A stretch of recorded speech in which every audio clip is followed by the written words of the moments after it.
आज आपको मैं एक ऐसी कहानी सुनाने जा रही हूँ जिससे आपको भी यकीन हो जाएगा कि जो हमारे भाग्य में होता है वो ही हमें प्राप्त होता है।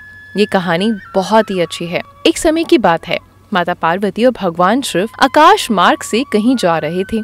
उनकी नजर एक गरीब परिवार पर पड़ी, जिसे देखकर माता पार्वती को उन पर दया आ गई और उन्होंने भगवान शिव से कहा, प्रभु आप तो दया निधान हैं, देवों के देव हैं, फिर इन गरीब परिवार पर दया क्यों नहीं करते। भगवान शिव ने मुस्कुराते हुए कहा, हे देवी, ये उनके कर्मों से बनाया हुआ भाग्य है, लेकिन अगर आपकी इच्छा है तो अवश्य ही उनकी सहायता जरूर करूंगा।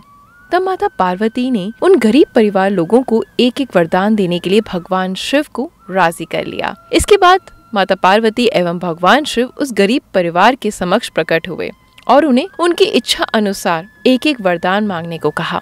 ये सुनकर वो लोग बहुत खुश हो गए। उस परिवार में केवल 3 ही लोग थे, पति, पत्नी और उनका एक पुत्र। सबसे पहले महिला ने भगवान शिव से कहा, हे प्रभु, औरतों के लिए उनका सौंदर्य ही सबसे बड़ा धन होता है, मुझे संसार की सबसे खूबसूरत स्त्री बना दीजिए। भगवान शिव ने कहा, तथास्तु।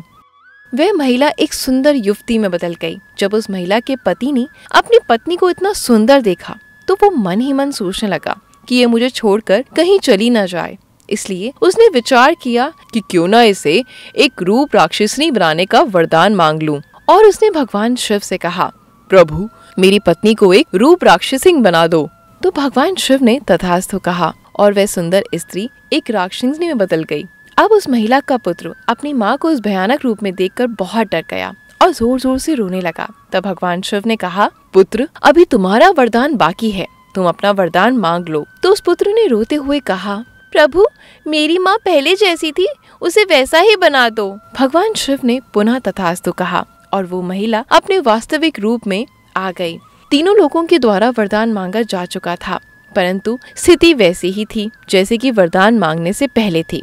अब भगवान शिव और माता पार्वती वापस जाने लगे तो रास्ते में भगवान शिव ने माता पार्वती से कहा, हमारे चाहने से भी मनुष्य का भाग्य नहीं बदला जा सकता, क्योंकि मनुष्य अपने भाग्य का निर्माण अपने कर्मों के द्वारा करता है और सभी को अपने कर्मों का फल भुगतना ही पड़ता है, इस जन्म में नहीं तो अगले जन्म में। ये कहानी आपको बहुत अच्छी लगी होगी और ऐसे ही आप कोई पौराणिक कथा सुनना चाहते हैं तो अभी इस चैनल को सब्सक्राइब करें, वीडियो को लाइक और शेयर करना बिल्कुल भी ना भूलें। धन्यवाद। ओम नमः शिवाय।